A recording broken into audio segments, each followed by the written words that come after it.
local author who has written a novel, sort of semi-autobiographical, biographical about her experiences working in Napa Valley in the Wyoming. So that's next week. Her book is called Harvest Dreams. And tonight we have Peter Stebbins, who's here, who is the leader of the Earle Pilgrim Foundation. I'm not going to say anything about him. I'm going to let him talk about everything. I know he has a lot to say. So here's Peter Stebbins. Thank you. Hi, good evening. Thank you so much for coming. First of all, I have to acknowledge the teachers and the librarians, two important parts of my life. Mrs. Rupert in 4th grade, creative writing. We wrote a story every day. And then in 7th and 8th grade, Janet Goldberg, who brought up creative writing again into the classroom. And the one assignment that I remember was, what good luck, what bad luck. And it was a short story that everyone had to write. And each idea had to be, what good luck, what bad luck, what good luck, what bad luck. And that's been so good for me. And I continued in high school with Mrs. Woodward, who introduced me to literature and poetry. And in college, Susan Dinitz, who introduced me to peer tutoring and free writing, things that were completely new in that time. And the Writing Center at the University of Vermont thrives today. In M.F. Moore, nonfiction essays, Mary Jane Dickerson, poetry, fiction, everything. All those people are a big part of my life. And as a child growing up, I'm the youngest of 8. I grew up on a farm. My mom was a fill-in substitute teacher.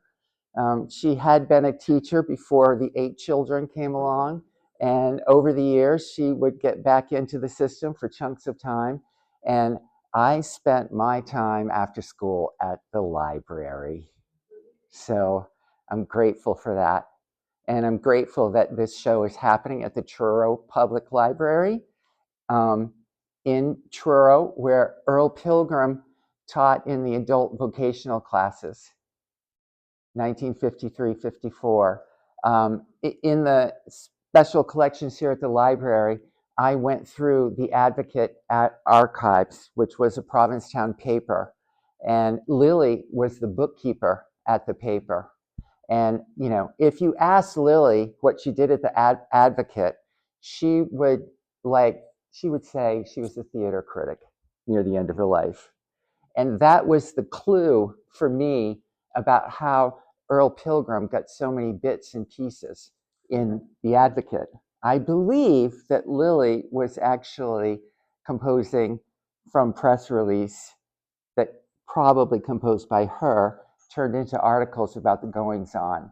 And it's through that we know the artists that showed at Earle Pilgrim's Jewelry Shop, 393 Commercial Street.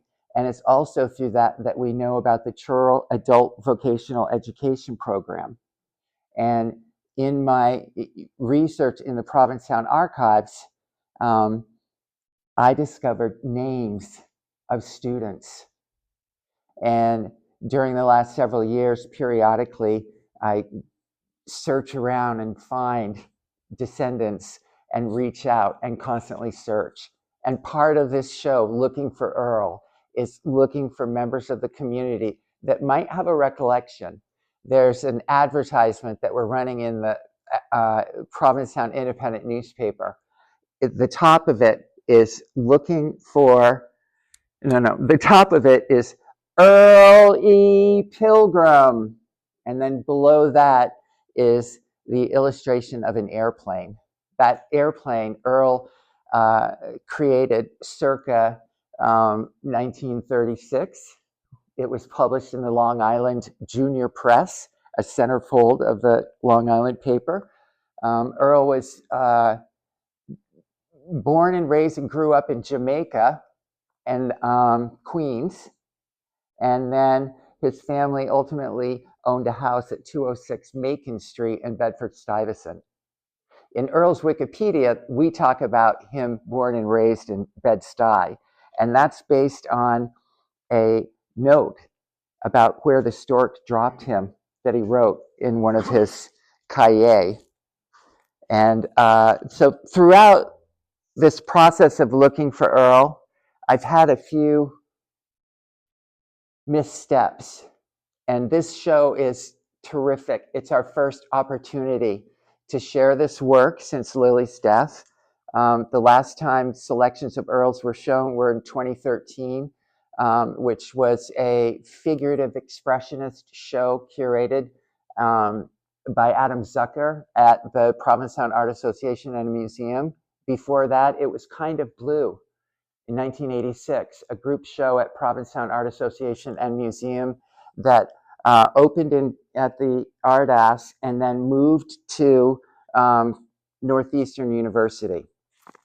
And that show had a panel discussion, and the panel discussion was recently donated to the Archives of American Art.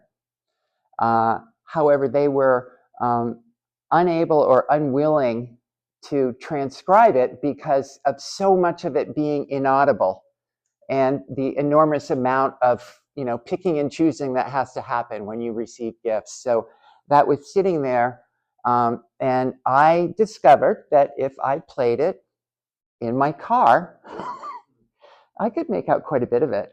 Audio Transcription Center is based in Boston, Massachusetts, and they are terrific. And I thank them. And I thank the Archives of American Art for allowing us the opportunity to sponsor the transcription through Audio Transcription Center. Let's watch the movie.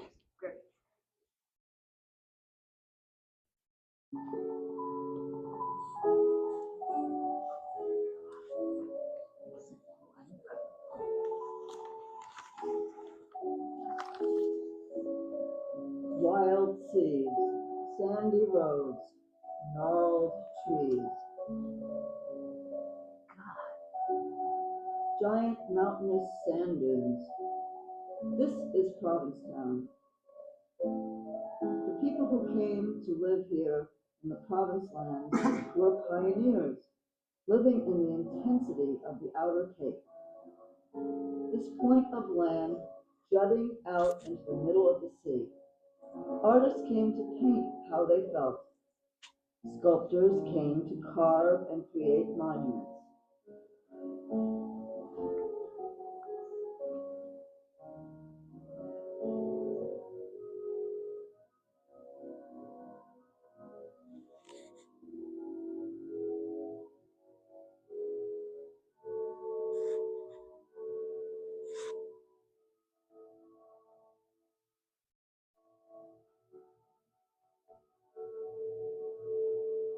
The Hawthorne School of Art is situated high atop a sand dune overlooking Cape Cod Bay. We invite you to enter a world of art and natural beauty bound together as one. It's a wonderful place. It has 25 built-in cupboards and a giant 15 by 15 north-facing window. We have art concerts here every summer from July 1st to August 25th. And in the middle of the winter, we have our annual first night parade with our giant puppets. This year is our centennial anniversary of the art school, it being 100 years old. Built in 1899 by Charles Hawthorne at the top of the highest sand dune in Provincetown. Charles Hawthorne first arrived in Provincetown in 1891. In 1899, at the ripe age of 27, Hawthorne returned to Provincetown to start the first open-air art school in America.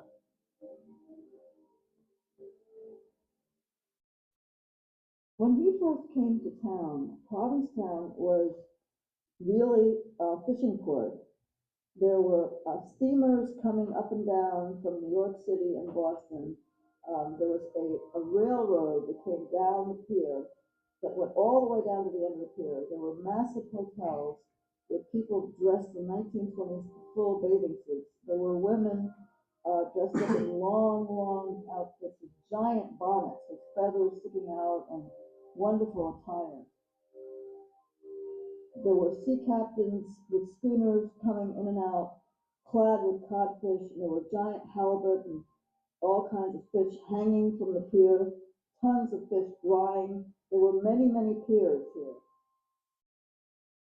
Students who made the pilgrimage to Cape Cod were often well prepared, with undergraduate degrees from various institutions and universities. Expecting a finishing course in painting, they were shocked as Hawthorne would tell them to stop depicting detail or even facial features. Remember, no amount of good drawing will pull you out if your colors are not true. Get them true, and you will be surprised how little else you will need. This is an interior shot by a great student that painted this interior in the barn. Really fantastic painting.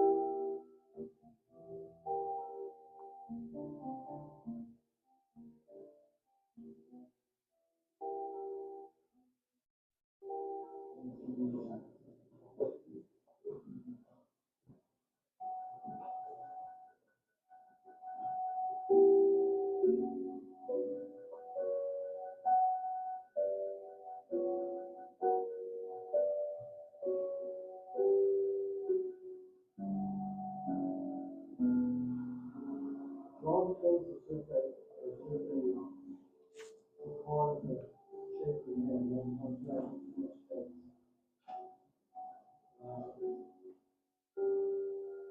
Hawthorne was fascinated by relationship between colors. We came to Provincetown conceited, hoping to get a finishing course, and were literally dragged back to consider matters so elementary and so fundamental we forgot the little we ever knew of them. It was a humbling experience, to be compared with that of a high school senior suddenly forced back to the first grade of a primary school.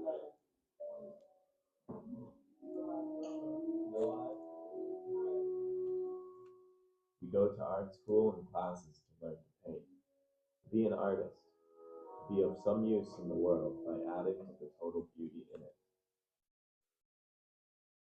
Hawthorne died in 1930, but the pioneering spirit of the open-air movement remained intact.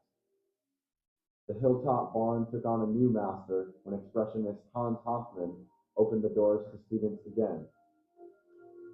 In its more than 100-year history, the barn has remained a sanctuary for countless artists. Although few have ever heard the name Charles Hawthorne, the great tradition of the Provincetown Art Colony continues. Painting is still a pathway to encourage adolescents, young children, college students, that there is an avenue for them. They can learn to paint, they can play music, they can be creative. Anything under the sun is beautiful if you have the vision. It is in the seeing of the thing that makes it so. The world is waiting for men with vision. It is not interested in mere pictures. What people subconsciously are interested in is the expression of beauty, something that helps them through the humdrum day, something that shocks them out of themselves, and something that makes them believe in the beauty and the glory of human existence. This is a quote that my husband Peter G. wrote that is about the way he feels about painting. He ran the school with me from 1994 to 2006, and it's really wonderful. For me, the best art I can do is when I don't know what I'm doing. That is to say, although there is a basic idea running through my mind, it's that magical subconscious state that one finds oneself in from time to time. It's a state when you're not actually in control, as if another force, energy, has taken over and you carry out the work, like a mechanic. This is something you cannot plan. It happens. I never try to force it. Sometimes it happens after a long, frustrated period, or when you get mad. Sometimes it happens when you don't realize it until after the fact, and wonder who painted that masterpiece. It's as if, for a moment, you became a child again, and there were no boundaries, and anything was possible. Peter G.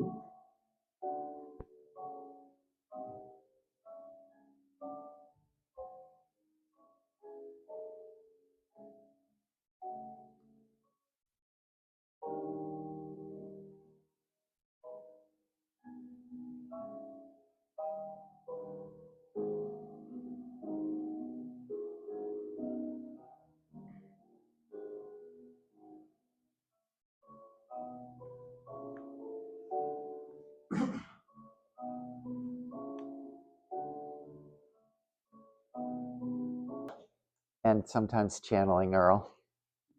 This was a garment that he wore. And I first came to Provincetown with Bethuel, David Bethuel Jameson, who was a Black artist born in Washington, D.C., and we met at the University of Vermont. And in 1983, UVM was building momentum toward divestiture from South Africa, and we were activists in that movement. And in 1985, or I should say 1984, Dave was learned about the Speakers Bureau and the possibilities if one were on the Speakers Bureau. And he got on it. And fall 84 to spring 85, he worked towards bringing James Baldwin to speak at UVM. And Jimmy came and spent a week visiting campus, being chauffeured around in a Lincoln Town car with a purchase number from UVM by Dylan O'Neill. And during the days, David Bethuel Jameson, would accompany Mr. Baldwin to classes.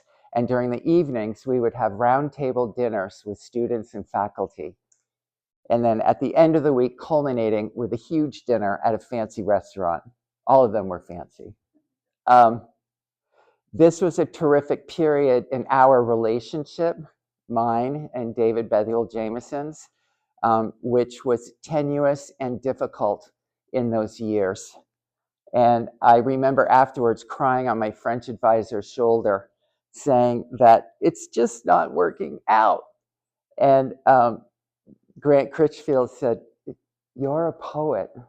David's an artist. You should go to Provincetown. It's an art colony."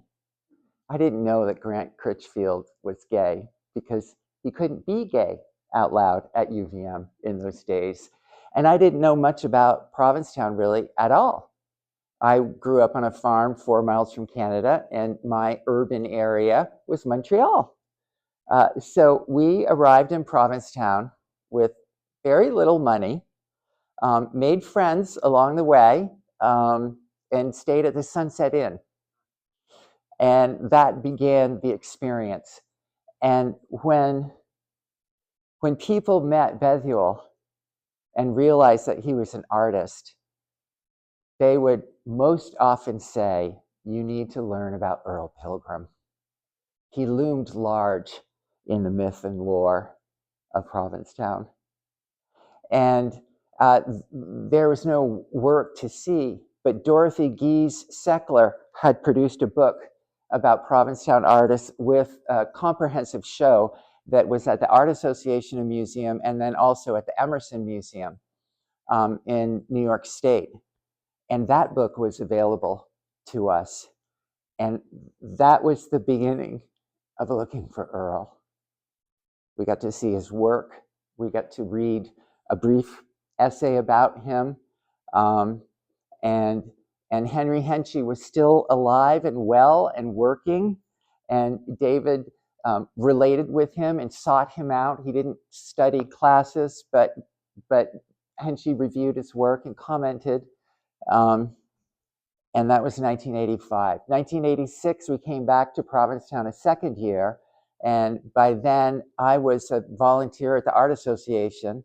And Charles Giuliano curated Kind of Blue, which was 4 Black artists with a significant 20th century presence in Provincetown, including Earle Pilgrim. And that opening, it fell upon me to be the bartender. And Dave came and soaked up all the paintings and left when it got a little bit too crowded. And then when things wound down, he came back to soak up the paintings more deeply and fetch me. And the last people in the gallery, myself, Bethuel, David Bethuel Jameson, and unbeknownst to me, Lily Pilgrim.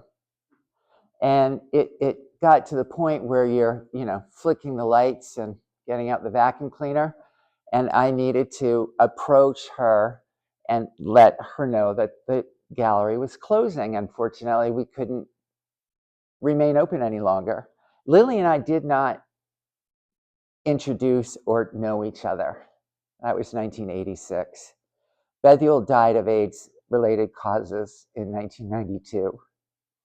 And in 1993, or in that year after Bethuel died, eventually I returned to his last studio house at Walbridge, 3229 Walbridge Place Northwest, and I naively began cataloging and organizing.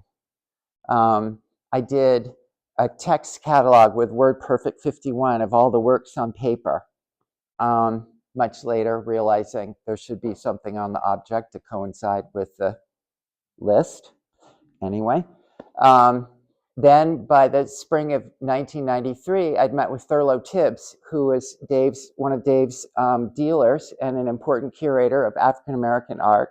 His collection is now at the National Gallery of Art in Washington, D.C. And Thurlow said, you need to hire an art dealer. And if you can't afford to do that, maintain a presence in the areas where Bethuel lived and worked. And that's been my direction since that time. So I maintain a presence in Vermont, in Provincetown, and in Washington, D.C., and in those surrounding areas where we work towards permanently, publicly placing David Bethuel Jameson's work. So the first assignment in 1993 was go to Provincetown. I managed that year to go into the art graveyard, which is what we call the basement of the house. If something needed to come off, if we needed a stretcher, something might come off the stretcher and lie down there while something went on the stretcher. Those pieces were stretched. And we got a great big truck and we brought everything to Provincetown. And remarkably, what was available to us and the group of artists was 77 Commercial Street, Hans Hofmann's studio. So a boyfriend of a friend, he was a student at SVA, and he became my summer intern. And he came up, and with a 35 millimeter camera and a tripod, we shot a black and white catalog, snapshot catalog of the works on paper in front of Hoffman House with natural lighting. Again, there wasn't when you developed film in Provincetown then, they made the first print perfect and ran everything at that setting. Okay, well, that didn't work out so well. But at the end of the summer, there was a big show at Provincetown Town Hall, which is the biggest room in town and the cheapest, maybe even today. And we did it. And all summer long, the artists that were part of my project were relating with the artists at what was going to be the Hawthorne School of Art. This was the year before it began. And sooner or later, Olga decided she needed to come and meet me. And she brought her sons, Harry and Odin, over for tea. And we met and became fast friends and colleagues to this day. that's that story. So while we were making the selections, and from the first meetings with Ken, we talked about the shape of the show. This show came about because Lily died in 2017. The period of the estate dragged on until 2022. There were some terrible accidents that happened, befell upon the estate. For example, appraisers stacked works on paper beneath ceiling vents, and estate rep locked and sealed apartment. Yeah. So 2018 opened with suddenly the foundation received, that property, and to beat the clock of the building related insurance coverage for building damages, everything needed to be packed out by US Art pronto. It stayed in storage until the end of February.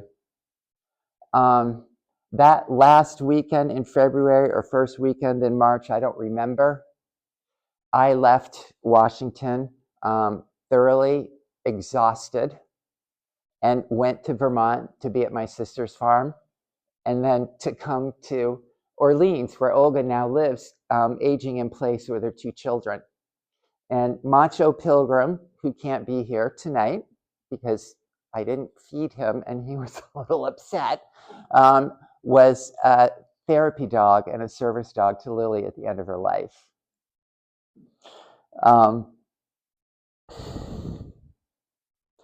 So I come from Vermont. While I'm on the way to Vermont, I stop to get gas and eat or something. And the Truro Public Library had a post saying open slot for artists in April. Yes, I thought it was crazy. I hadn't seen this art, but I applied knowing that in 4 days I was going to be near Truro. And so on Tuesday, Olga and I visited the Truro Public Library. And as we wandered around and looked at it and speculated and thought about it, either somebody realized or I sought out who to speak to. And I met Ken, who was working, Kenneth Hockey. And I saw the Wikimedia. There are several images of Earle's art that gives you a broader survey on Wikimedia Commons.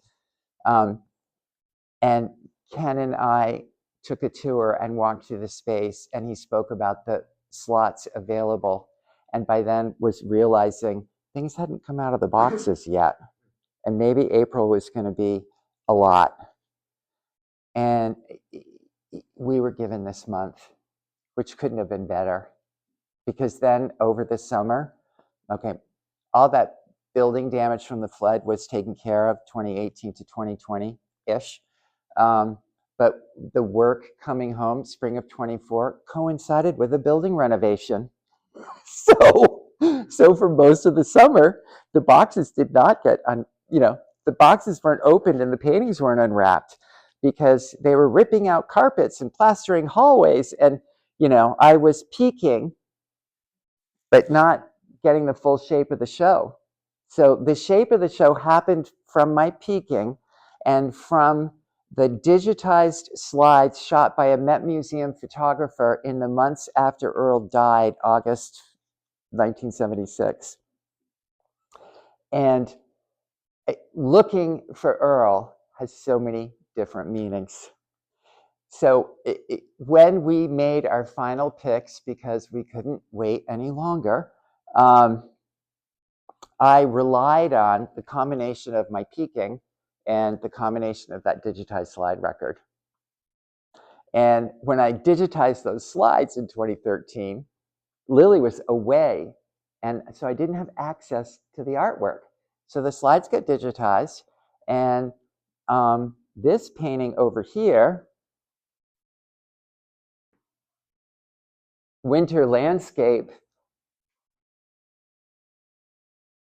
I saved it upside down. And I couldn't look at the back because I couldn't get in the apartment, and it lived that way. And life went on as Lily aged in place, and yeah, I didn't get to that. So when I did the shape of the show, let me back up. when I did the shape of the show, we had not projected this on a big screen. And that, turned me on to projecting everything on a big screen, because when we projected this on the big screen and didn't see it as the little postage stamp in the email from Paula Cornwall, who is descended, her parents were the collectors of the painting. When it got on a big screen, I gasped, I see a barn right here. And then I don't know if anyone here is familiar with 29 Miller Hill Road, or where the gate is that leads up to the Hawthorne barn, now known as 20 Summers. But it's a gravel road, let's say then, a gravel road, the gate to the school, wild roses, and a steep hill of foliage, and at the top, the barn. And in this film, so as I had that big aha, I ran upstairs to my bedroom at Walbridge, where I have a Peter G. painting of the barn. And Peter's barn perspective is not plein air. Peter's barn perspective is he's looking at the side of the barn like, if he did that plein air, he would have had to been like on a stepladder or something. But it's a barn roof. So I came down and showed Maureen Leake, who with me is co-grantee of the Third Amendment of the Charles and Mason Jr. Trust, dedicated to the display of David Bethuel Jameson through the last of our lifetimes. Maureen, that barn upstairs is that barn right there. And we stared at it and agreed they're both barns. And then Olga did that movie. Let's look at that movie and see if we can see something that we can pull from that. And in the movie, if you recall, perhaps, there is a scene where the filmmaker is shooting the gate to the school. And to the right of it is a tall wild rose bush. And at the top right corner is the barn. So, moving on with my shape of the show, slide projecting, because I'm not able to open the boxes, we put this one up upside down.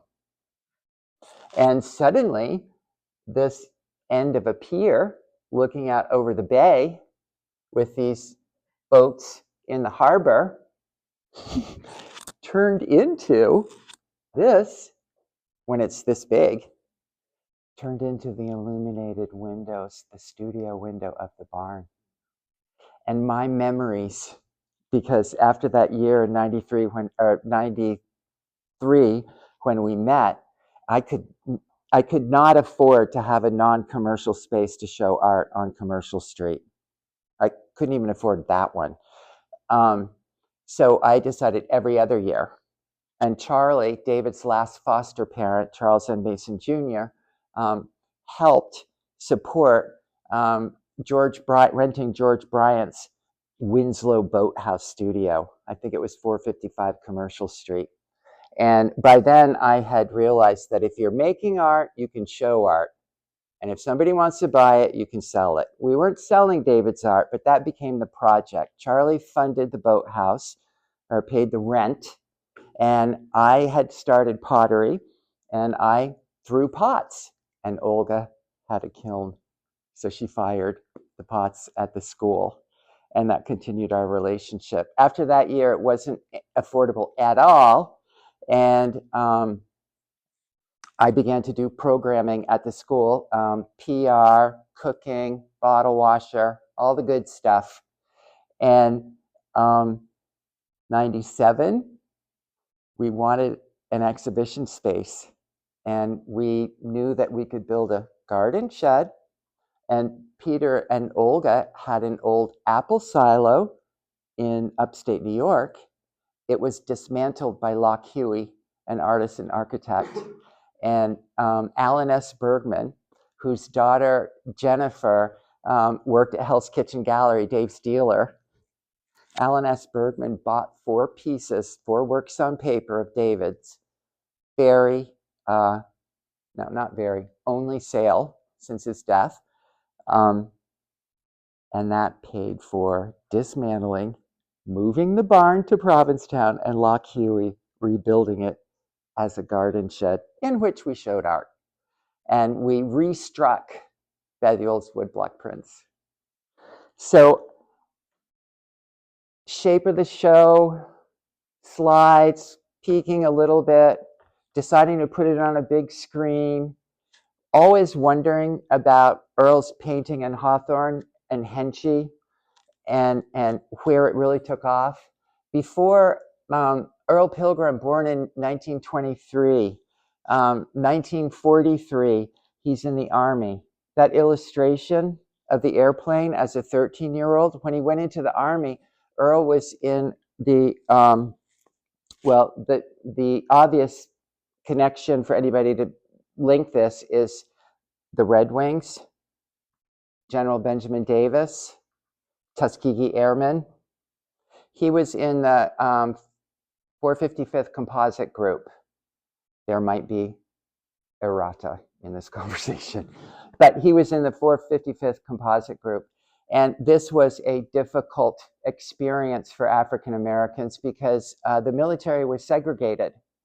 And I hazard to say it was the design of the Tuskegee Airmen that the Air Force would be created and it would start ground zero being integrated. But it wasn't there yet. So when soldiers, black soldiers, went into the Army and were targeted for this program, they trained on white bases.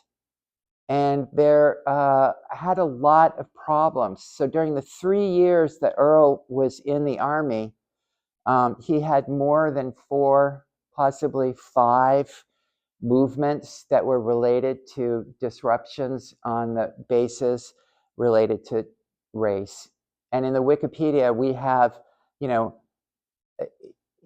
Lily relates to that, and it's up, but there was really no information available. We have a stack of books here, and throughout this show, our website will begin to load up a lot of my research.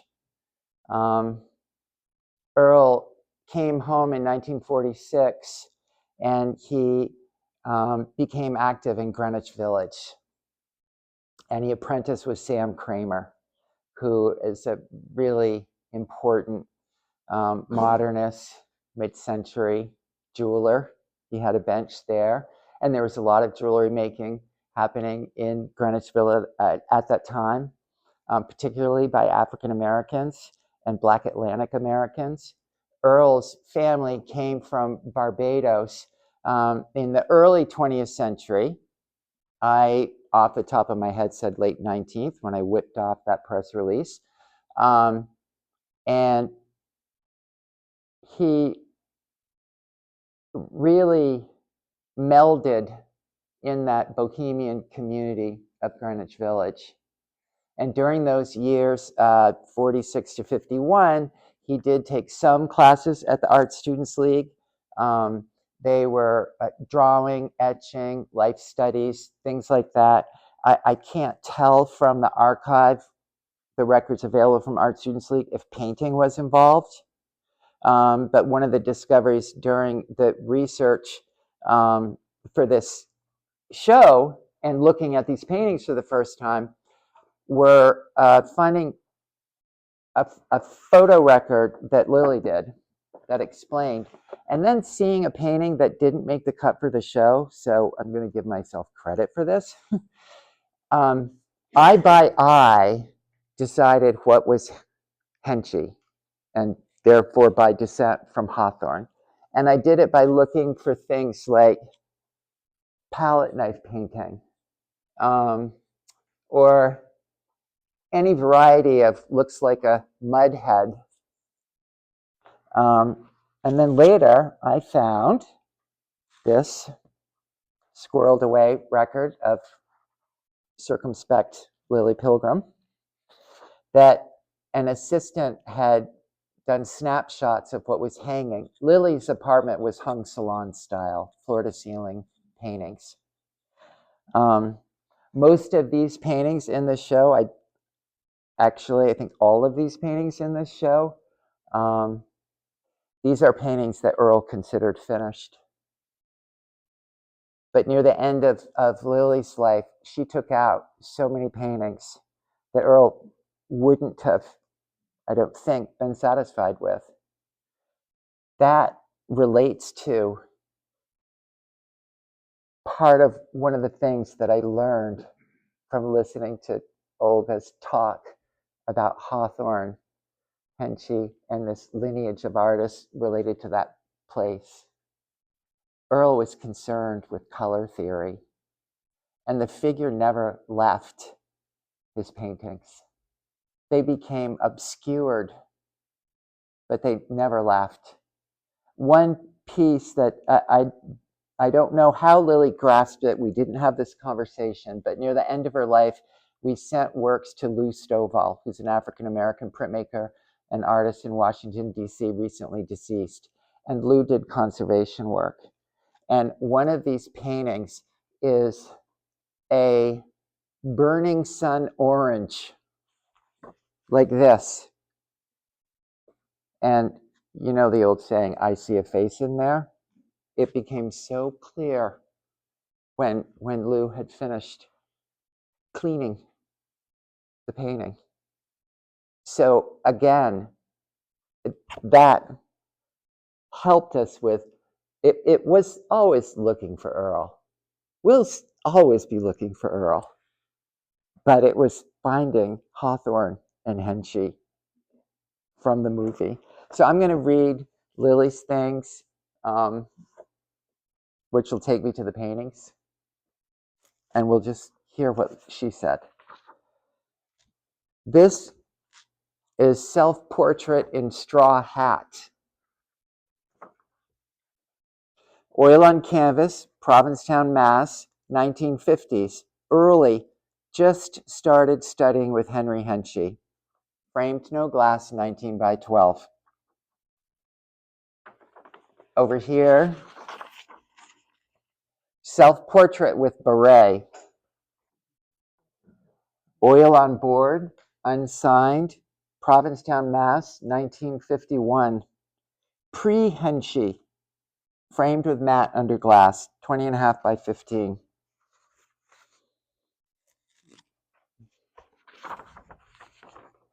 This is Provincetown Landscape, oil on canvas, unsigned, Provincetown, Mass., 1952, framed, no glass, painted while studying at the Henry Hensche Provincetown School of Art, one of his earliest, Earle's, Provincetown paintings. We're going to find out where that is. And over here on the wall that when we were hanging the show, we decided that this wall should be called Guys and Dolls. This is still life of a papier-mâché doll. Oil on canvas, unsigned, Boston, Mass., 1960s, framed with matte. So I got a little off on my 51 to 54.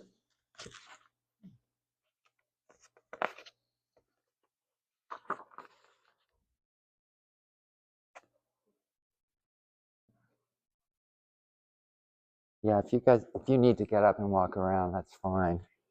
Oh, thanks. It's somewhere. Some pieces that we couldn't fit everything.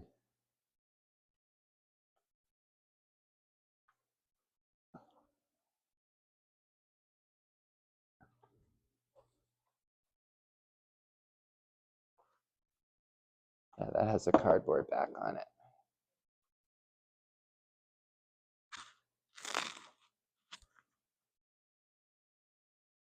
still life interior of Earle Pilgrim Gallery and Jewelry Shop on Commercial Street.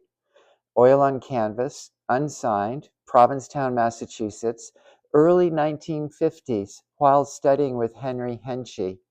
Framed with matte, 26¼ by 22½, one of the first art galleries in Provincetown. 393 Commercial Street. When they left, it became the Sun Gallery. And I'll take an aside to read a memory of Yvonne Anderson, who with Dominique Falcone ran the Sun Gallery. And this is a conversation with Charles Giuliano, who was the curator of the '86 show at PAM and Northeastern, Kind of Blue. Did you ever know an artist and jewelry maker who had a gallery in P-Town named Earle Pilgrim? Oh God, we were in his place. That's where the Sun Gallery was. It's that same building. When I was in Provincetown for the 2 years before we made the Sun Gallery, that was his place. It was very strange, very dark. Sort of a slight feeling of evil about it. Unique. Earle Pilgrim would be down in one corner. He made jewelry. I bought one of his rings, a wonderful double ring with a snake coming out of it. His wife Lily did these dark, strange puppets. I did not know them well, but I bought a ring there. I liked the place. Did you ever show him? He was gone. We were shocked to see his place dark when we got there. Val said, "This is our place." We gave the landlady $500, not all immediately. And would you fetch the rag doll that we brought? We have one of Lily's dolls.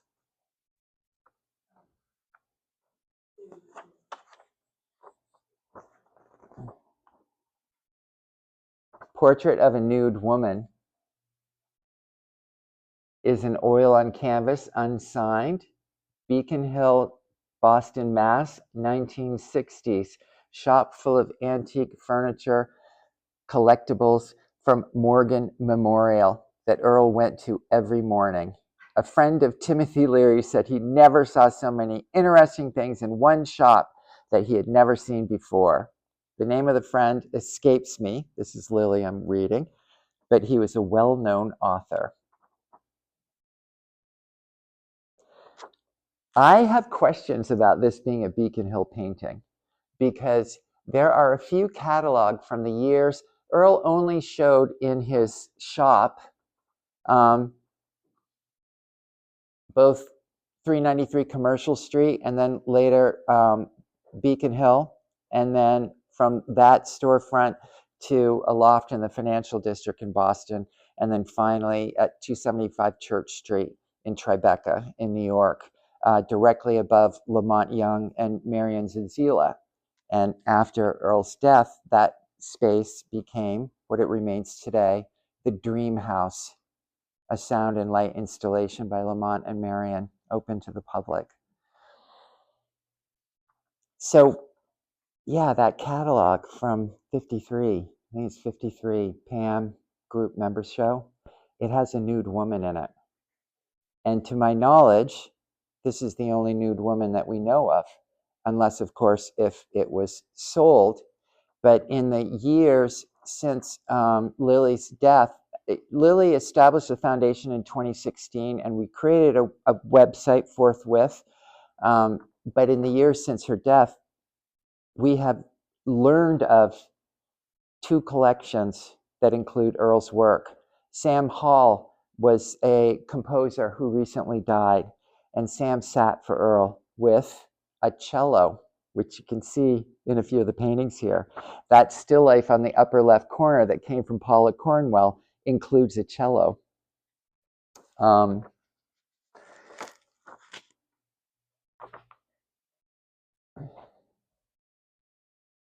This is one of the dolls. So during the period that Lily and Earle lived in Washington, D.C., lived at 393 Commercial Street, Lily was a bookkeeper at the Advocate, And she made rag dolls, and she hooked rugs that sold in the shop. These are two of her rugs that were done during that era. And these were in the collection of Josephine Del Deo until, let's see, it's 2014, until about 10 years ago. And at the end of Josephine's life, she reached out, indicating that she wanted to return them to Lily. And I was going between Vermont and Massachusetts caregiving for my dad at the end of his life, and made a side trip to pick these up. And we had them conserved and mounted. And when the reporter did his homework and added to the brief press release that I drafted and the library edited and put out, he saw that Lily was involved in art making. So that made us change the shape of the show to bring our rag doll and these rugs to be with Earle's paintings.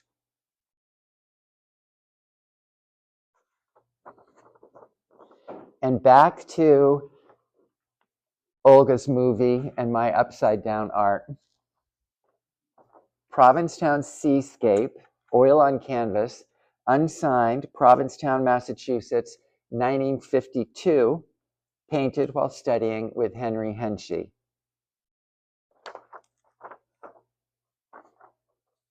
I see a barn with a studio light windows. Yeah. Would you bring the postcards that are in the boxes in the back of the car? And that'll be at the end. It's another one of those upside down, sideways too pieces.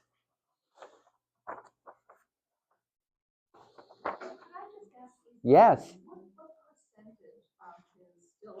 Oh, what are we looking at? Oh, boy. Well, I'll tell you, I can rattle off the number of the digitized slides that were shot at the Met. Excuse me. But it would be more than that. And I do have, if you're in town or want to linger, I do have Xeroxes of sketchbooks here, which are pretty outrageous. Both that and the Xerox sketchbooks, I had never seen. I'd seen the sketchbooks, but I didn't know that we had them like that. So, you know, during the shape of the show, we're putting that in plastic sleeves so people can flip through the album. Yeah, but let me tell you what the count. I can unplug this, I think. Yeah, must be. Yeah, we do need the sound later, but. I'm sorry. Oh, okay, yeah, get me later. Yeah, bother me later. This is part of a group of over 137. Yeah, of just paintings. Yeah. Mm-hmm. Yeah.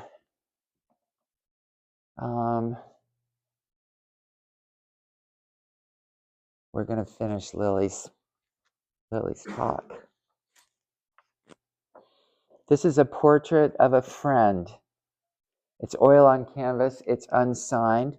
It's also by Lily, painted in Beacon Hill Shop in Boston, Mass. 1960s, framed, gold frame, no glass, 29 1/4 by 25 1/2 inches.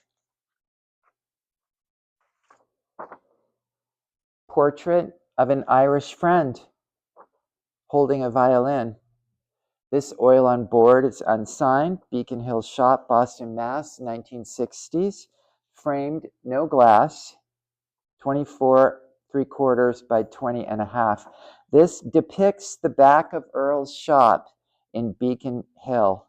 Note, that's Life magazine cover with a picture of the Pope in the background. And she has pointed that out with this actual cover.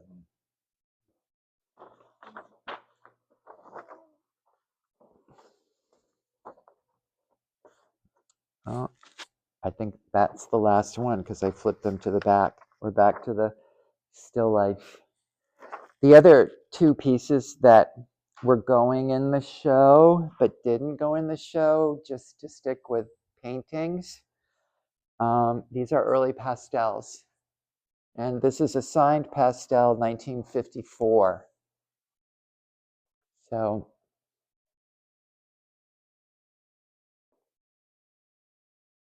and, oh, back here.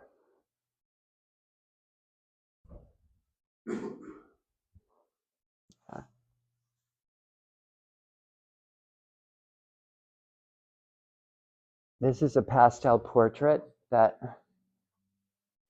I assume Lily sat for. It looks very much like it's in the studio because we've got stuff around, things that might be a doll.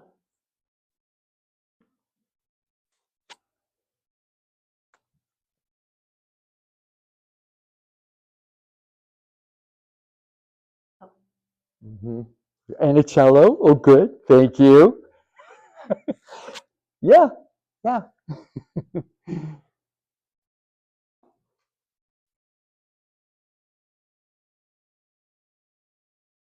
Mm-hmm.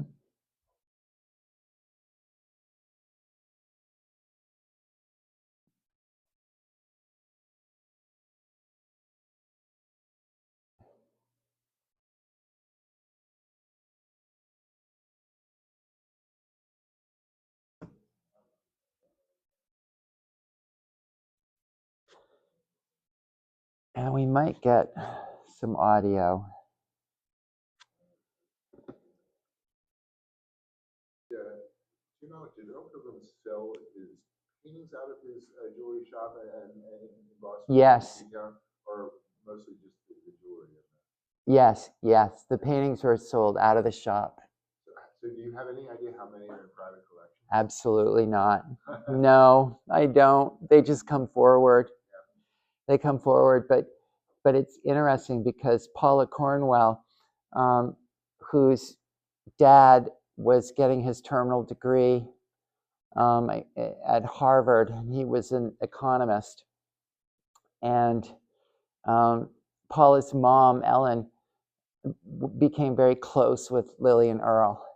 And when I drafted the Wikipedia based upon interviewing Lily, and we included everything.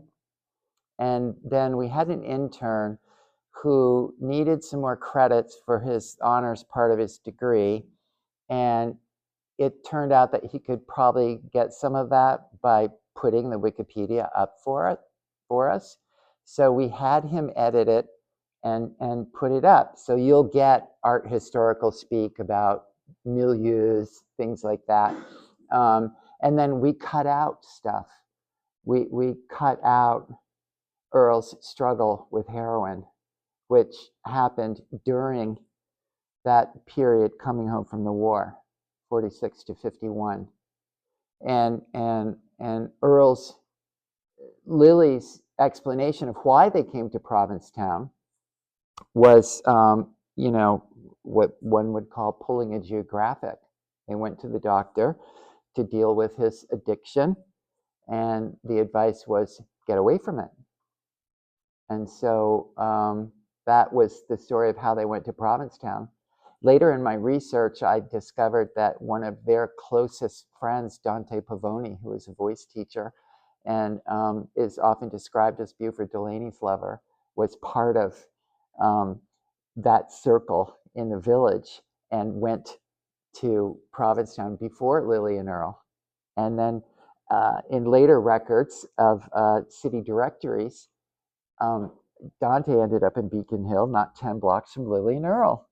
So, I'm constantly trying to figure this out. Yeah. Some of the other materials here is a transcript of Vincent Lavelli, who is a legacy artist of the foundation until his death this summer.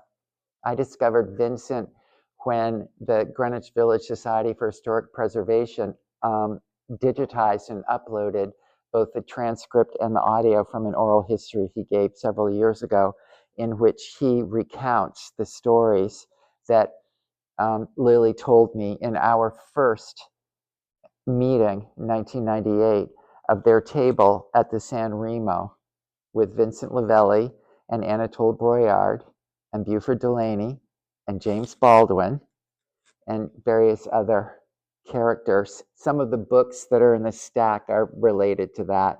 The Recognitions was at the table. Now I am, yeah.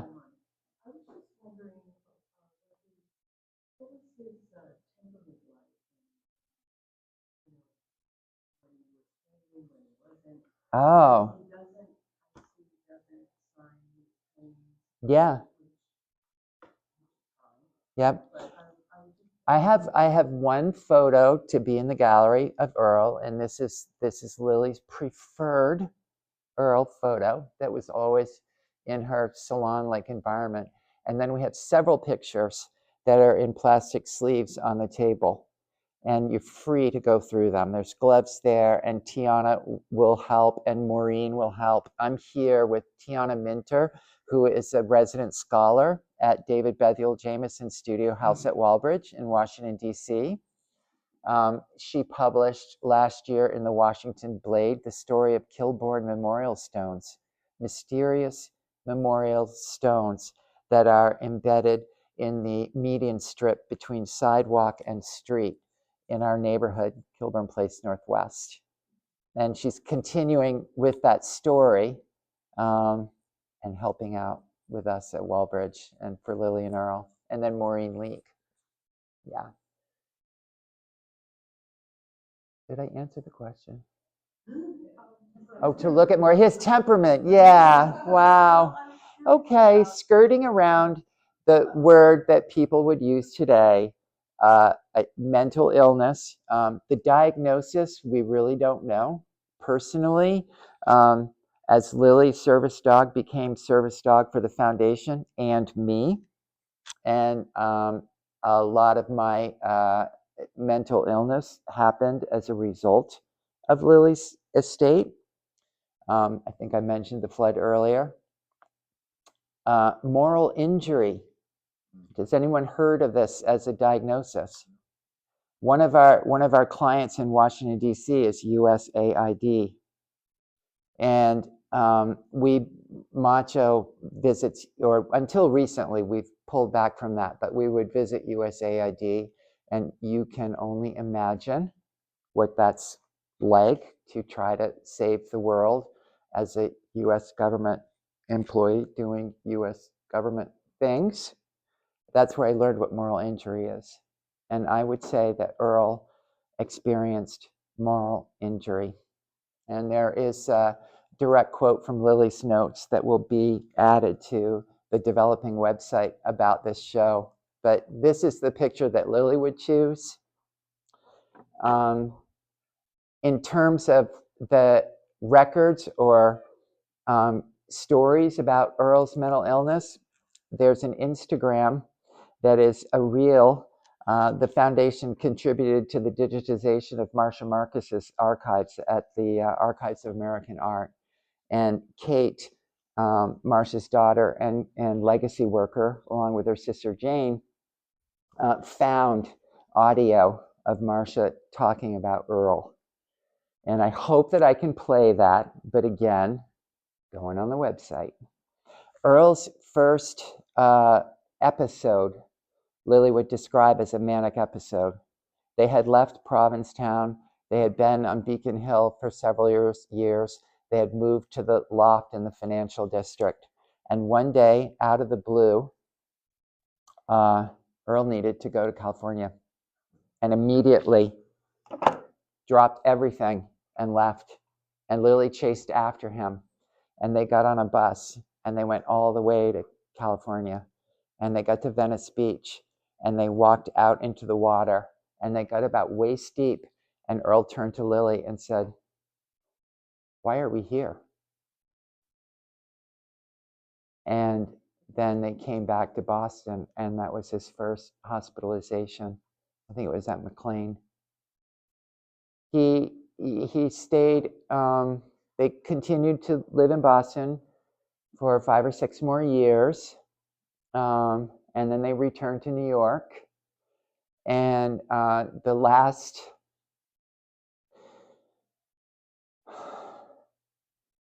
15 years of Earle's life were spent in and out of institutions with a lot of really powerful drugs that are even still in use today as off-label drugs for managing behavior of people with dementia. Haldol was Thorazine. I don't know if they're still using that, but so there are periods where, you know, Earle was always gaunt and tall and elegant and loquacious and known for like wit and intelligence. But he went through periods of incredible weight gain. We're going to listen to some Earle audio. So all of these years of in and out of institutions without success ended with the last story, a great story that was not told to me by Lily. Earle might have been Bellevue. They were in New York, and it was a ground floor room. Lily went to the hospital to visit him, somehow managed to get a nurse's uniform and a wheelchair, dressed up, and wheeled him home. And the last years of Earle's life, she found sitters through the 55. Probably those guys looking out from the bar at us over there, that's not Earle Pilgrim's painting. That's one of Earle's colleagues. 2 of Earle's colleagues are in the show. And that is Howard Mitchum did that painting. And Steve Silberman, who recently died and was a manager of Provincetown in the 50s, a Facebook group, either saw or responded to my posting about Earle Pilgrim on Provincetown in the 50s and reached out and alerted me to hot flashbacks and cool cookies, reminiscences of Greenwich Village in the 40s and 50s by Howard Mitchum. This is a manuscript in a collection at Ohio State University. And it's all about everybody. Okay, I'm going to tell you, Lily and Earle and Howard, this connection with Silberman happened March 1 to March 6, 2021. March 1, hi, I'm Peter Stebbins. I work for Lily and Earle at Lampaf, Lampaf. Thank you so much for noting and posting Ray Earle Pilgrim yesterday in Provincetown in the 1950s. Then we go on to have a conversation. The last message on March 6 is telling me about getting this article, and I say, hi Steve, I wait with bated breath. Last night I think I found the periodical with Mitchum's piece, and by chance discovered an auction I'm following has a piece by Mitchum coming up.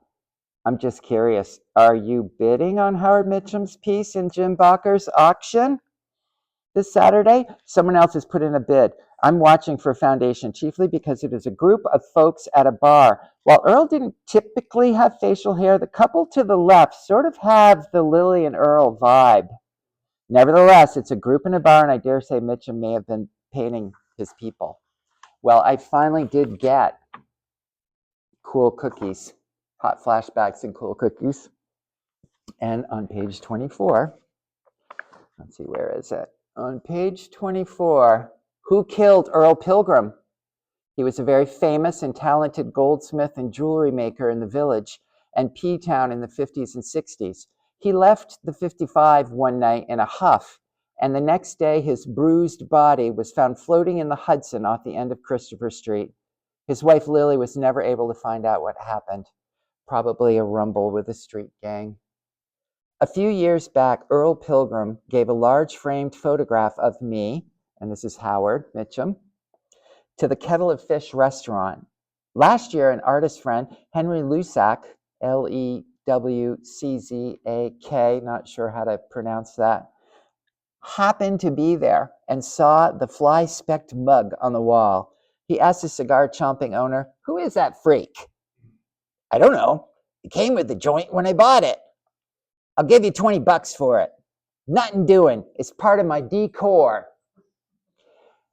That, and Steve Silberman pointed out to me, was likely embellished. There's another story about the end of Earle's life, and that comes from Lamont Young, who lived below him at 275 Church Street. And Lamont's story sort of had a sort of similar, like, sort of extravagance.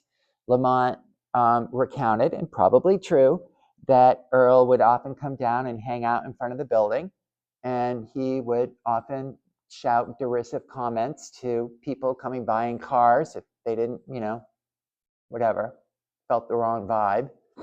And Lamont says one day, one of those carloads, a door opened and swung him in, and he was never seen again. So again, this went to that body in the Hudson. Well, Lily's story was deep in the middle of the night, 3, 4 o'clock in the morning. Earle woke her up and told her not to worry. He just needed to get some air, and he was going out for a walk. And his body was found in Riverdale, which never made any sense to Lily, but she'd never really, looked into it.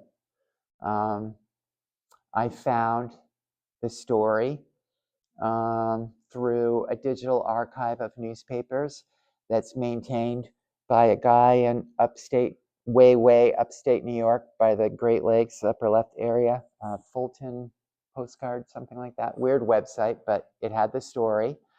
And Earle's body was found in Idwood. And then sort of investigating and talking and asking, it turns out that if you go in down there, you often come out up there. It's just the way the currents go. So Earle died by asphyxiation.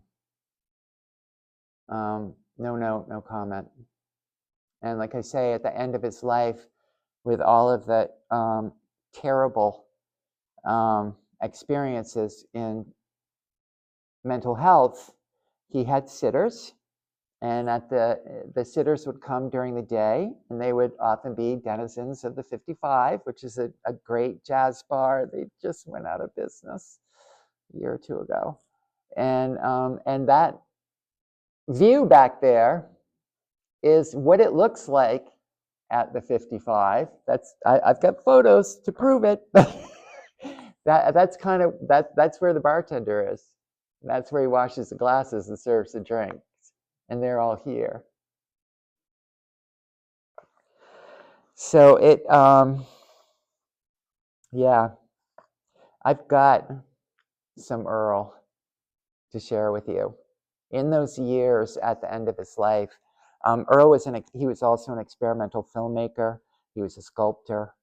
He was a set designer. We've got some of his fabulous hats there. His metalwork expanded into making gauntlets.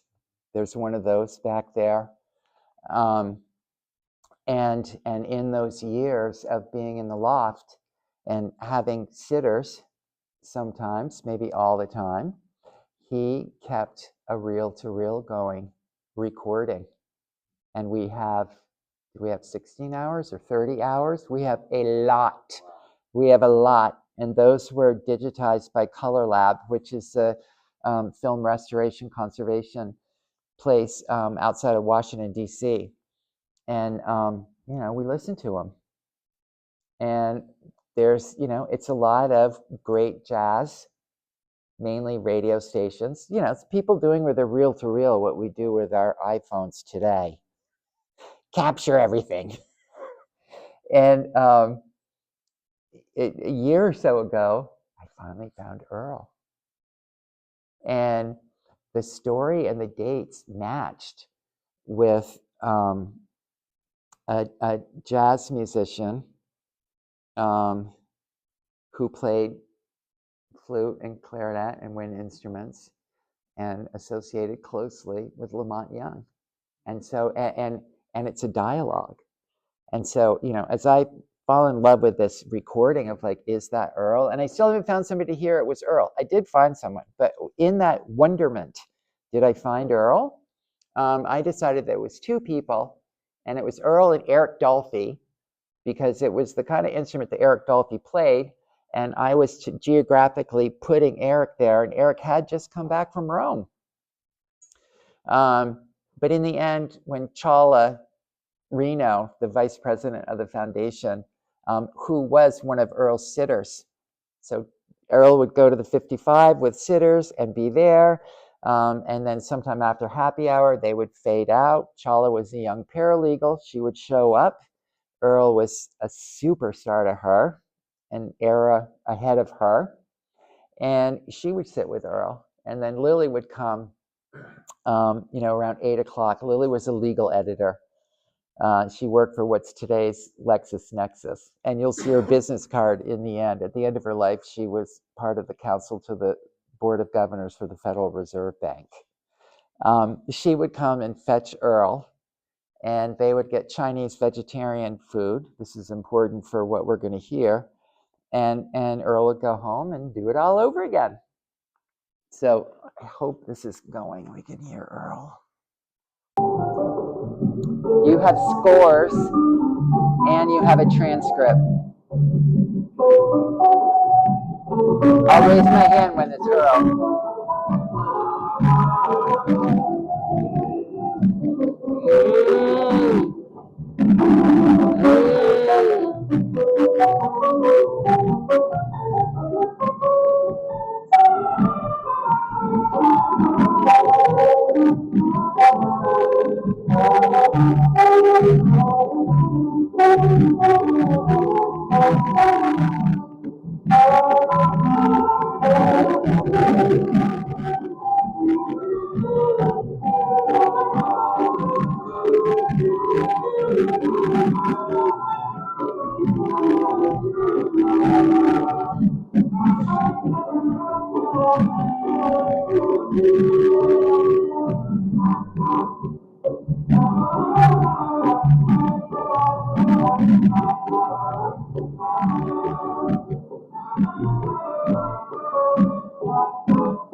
How do you spell land?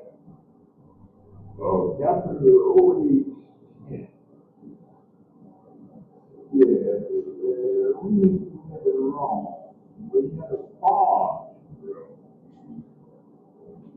You had a farm room? Yes, we had a farm room. We had 1,000 chickens, 999 laid eggs. Well, what happened to the other one? Oh, well, he was the head man.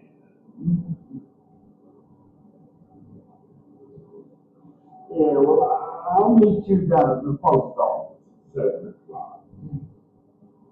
If I get there first, I'll make a blue line. If you get there first, you rub it out. Yeah. Boy, you was there right there arguing with that dog catcher. Oh, I wasn't arguing with that dog catcher. He just trying to put me in his wagon.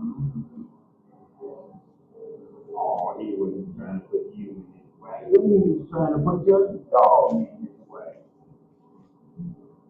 Yes, but he already had me. Oh, what kind of dog was it anyway? Was it a little? Oh, no. Was it no, he broke with it.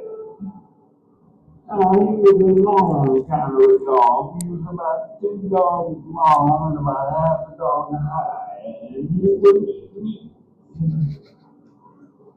Yeah, I never heard of a dog with neat feet. You ever hear me with that? Well, what was it getting to that? We didn't get to that. No, and the other day he was crossing the railroad track. And before he got all by, the train is coming and cutting his thing off. What do you know about that? Oh, boy, that's bad when I go get his thing off. He ain't got nothing to guide him, nothing to balance him. True, true.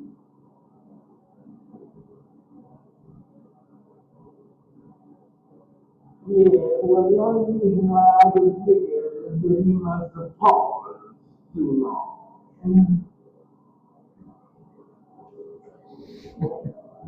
It must have hurt his cabbage. Well, I don't know about hurting his cabbage, but he sure ruined his wagon.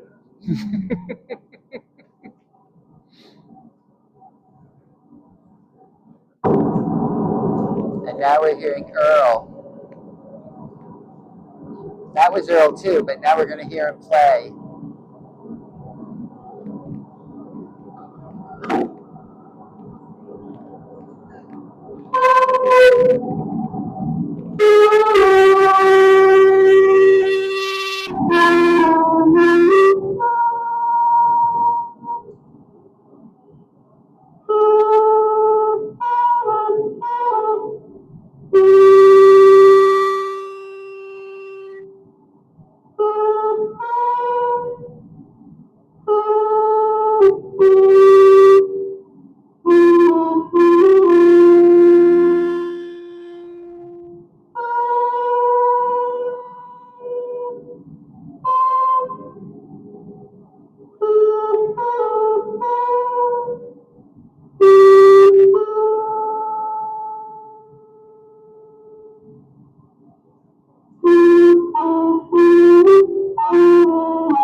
That's a piece.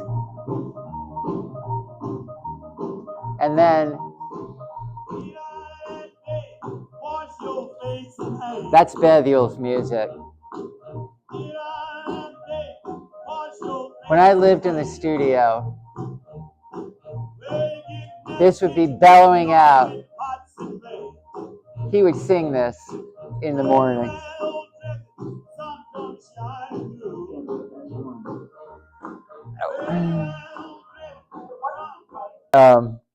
But yeah, so this was also Color Lab digitized these reel-to-reels, and they're on a hard drive, and we listened to them on the hard drive, and then we got to that gem, that diamond.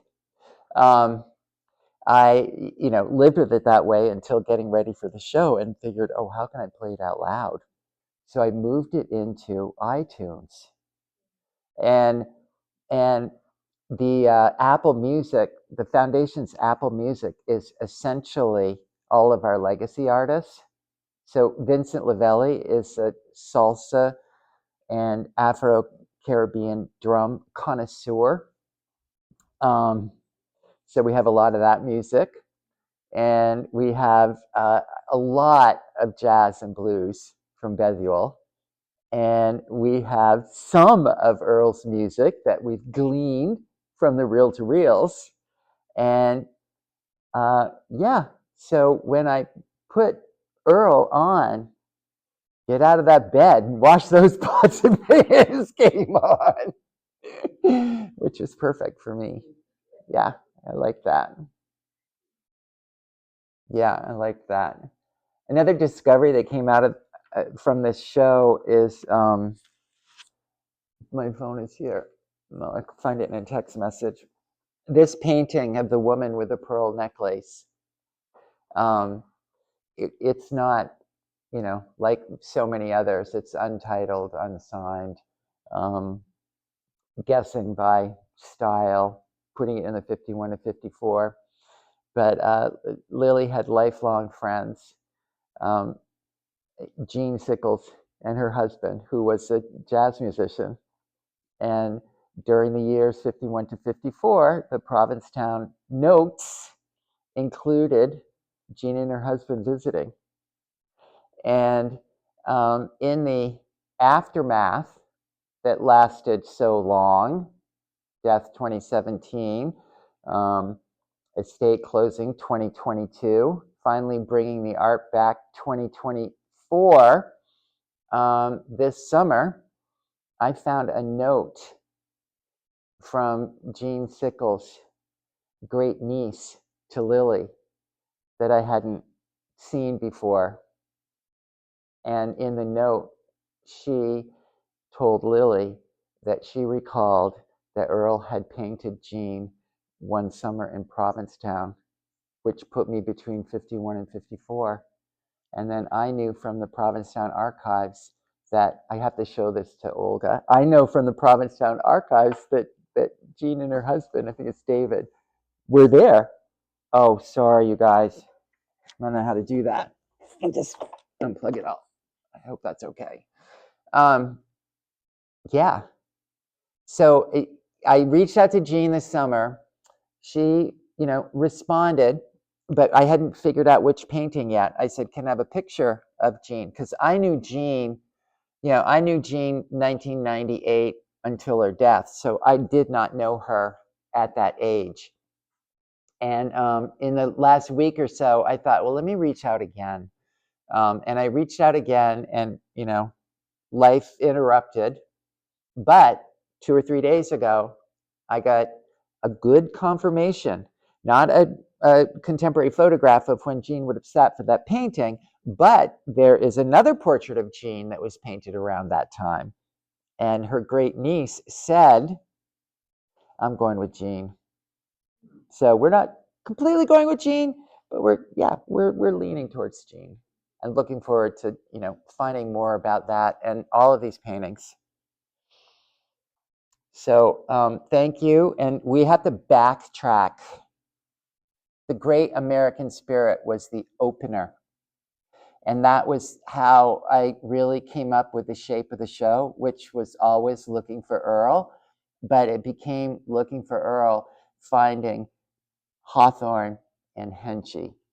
And then ultimately it became looking for Earle, and I have to come out and bring something back.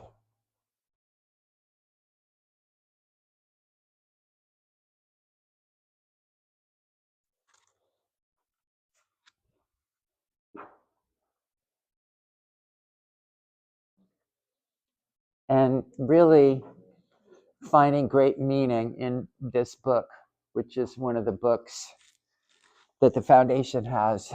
It's called, it's been a long time, but Chevreuil, Chevreul, Chevreuil. Anybody say that for me? Chevreuil? Pretty good. Okay, thanks. On colors. And it's inscribed March 14, 1961, to the genius of color on his birthday, Lily. And we talked about that earlier, that, I found Hawthorne and Hensche. I was trying to pick out the paintings that were 1951 to 54. And, some of it was really obvious because you've got, mud heads. And you've got 100% palette knife. But we didn't know what this painting was up here until we watched your movie. Actually, it wasn't until we watched your movie. This painting came from Halifax, and it was only in my email as, a little square blobby thing. So I knew it was genius, but I didn't know what it was. And when we were finalizing the pics for the show, I thought, oh, let's have a art history slide lecture. So we blew it up on the big screen at Walbridge, and suddenly I saw a barn right here. And I pointed that out to Maureen, and I said, well, hang on, because I got a barn upstairs. And I ran upstairs to get Peter's barn, and we brought that down. And I said, see the barn roof in Peter's painting?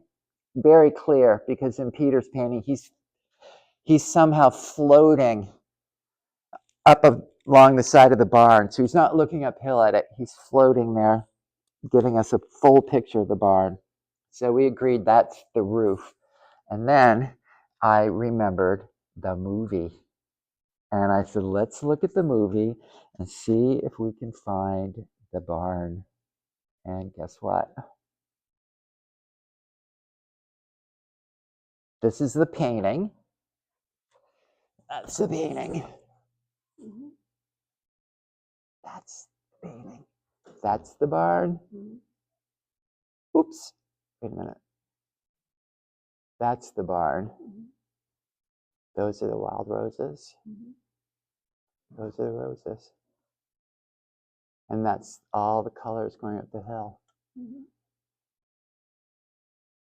And that's a bee from the garden. You saying it? Yeah. Yeah, I'm staying until Monday, but I'm trying to come back as much as I can. I think what I'm doing is I'm staying until Monday and then driving my crew back, Lucci, Maureen, and T. So we have to drive, with the trailer and, we got a bunch of schlepping to do. Not coming over tonight, but I'm coming over tomorrow. Yeah, ASAP. I'm still working on the show, but, I think it worked out okay. Huh? A car? Yeah, the dog. Oh, yeah. The dog's not here because I neglected his feeding, and he gave up on taking care of me. So he went home. Oh, my God. I'm so glad you came. Yes, this is Olga Opsal-G. Yes. My longest, strongest colleague, 1993 till forever? Pretty sure. Yeah. And of course, thank you, Lily and Earle and Howard Mitchum and Hilda and Charlie Mason and David Bethuel Jameson. I have this, this was going to be the opening because I knew that it was going to be a huge crowd of people. Fortunately, they showed up from the 55. And this piece of music sustains me. And it really shaped the direction of my life after David died. So we have to hear this. Let's see. And we can just cycle on out. If you guys, we have the building for 19 more minutes. And we can look at the jewelry. And I can come back. I can come back anytime at your beck and call, except Sunday and Monday when the library's closed, unless we can figure out how to get in. And I leave theoretically on Monday. I don't want to, but everybody needs to. And I'll come back as much and as often all month. You're welcome. And here's our last song.